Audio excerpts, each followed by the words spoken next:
Sudanese Prime Minister Abdullah Hamdok called on head of the Sudan Liberation Movement, Abdel Wahid Noor, and head of a wing of the Sudanese People's Liberation Movement North, Abdel Aziz Al Hilo, to join the peace efforts in the country. Upon his return from Juba, Hamdok said his government is keen to meet with them in the near future to reach comprehensive peace to serve the interests of the Sudanese people. The premier hailed the role played by South Sudan's President Salva Kiir, the mediation team, and the people. Hamdok stressed that the deal creates a new Sudanese state and remedies all injustice of the past.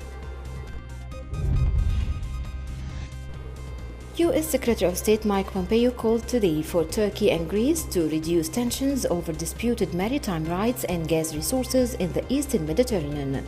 Greece has accused Turkey of violating its sovereignty by pushing ahead with natural gas exploration activities in disputed waters southwest of Cyprus.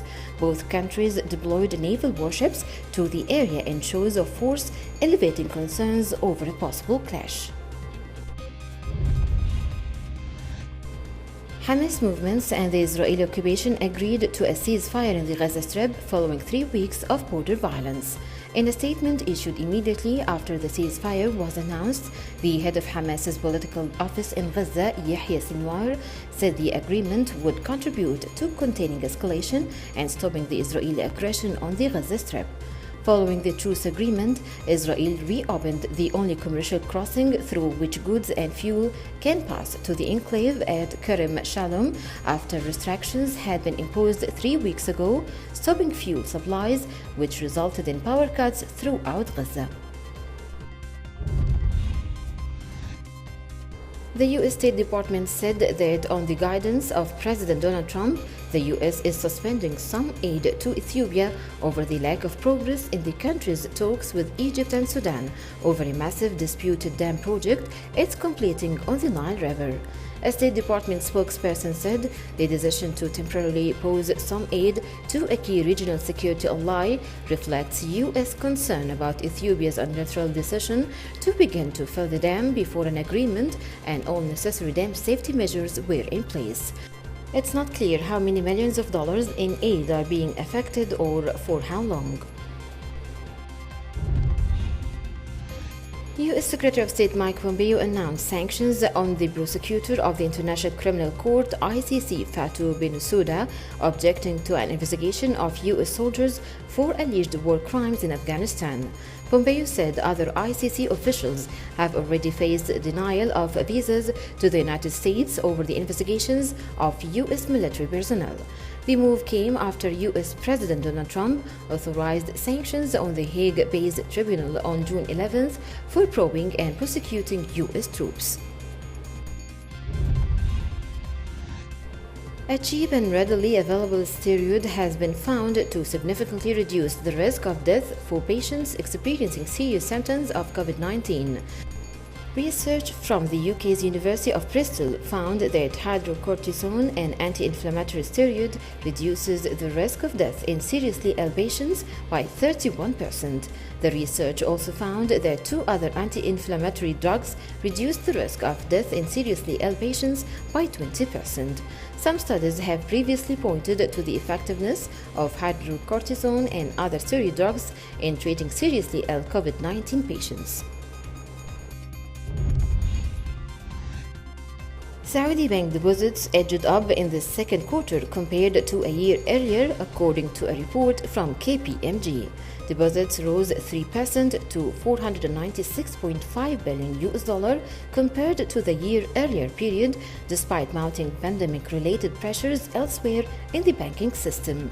The Saudi banking sector reported an average increase of 41.4% in expected credit losses for the 3-month period ended June 30, 2020 to $2.293 billion.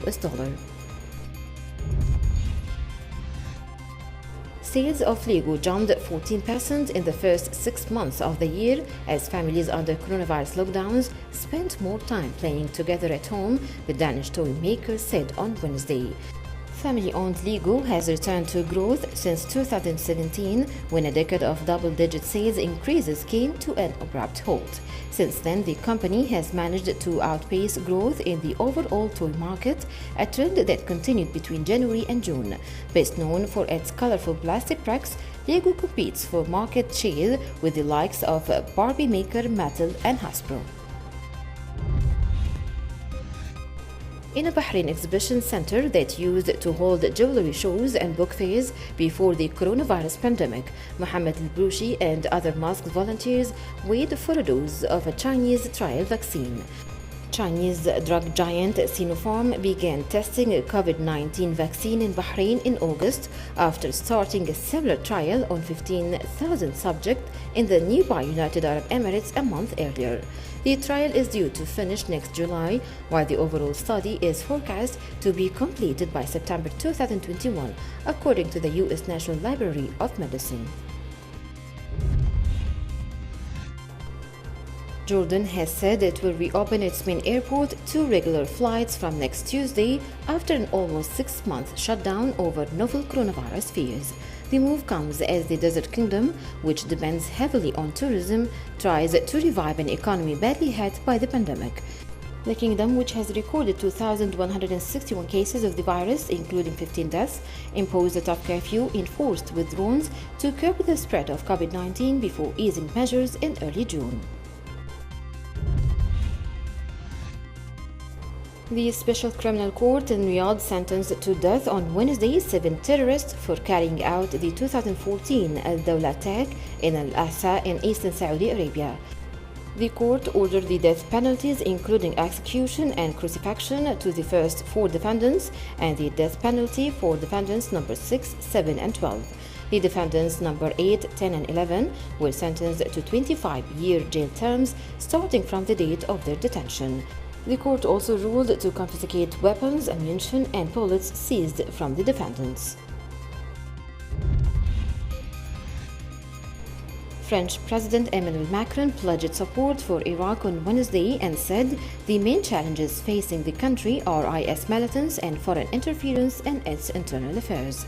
Macron's visit is the first by a Western leader to Iraq since Prime Minister Mustafa Kadhimi took office in May, becoming the third head of government in a chaotic 10-week period that followed months of deadly protests.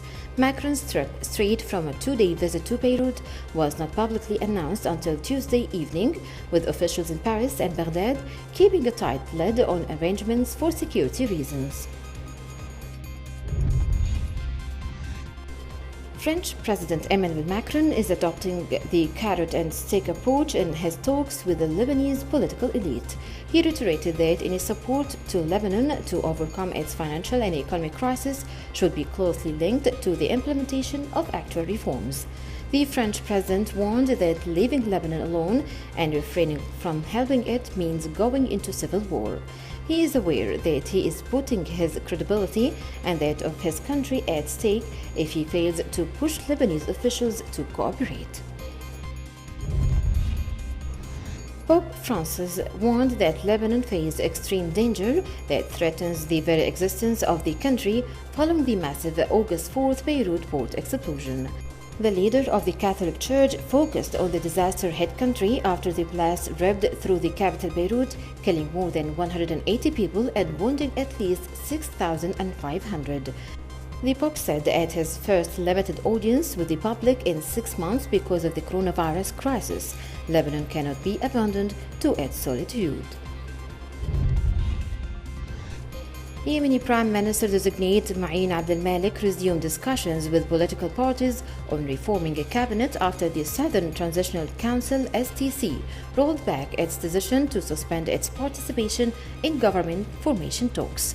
The STC had suspended its participation in protest to military escalation and poor public services in areas liberated from Houthi militias. After meeting with an STC delegation headed by Nasser Al-Khabji, Abdel Malik announced that an agreement was established to resume government formation consultations.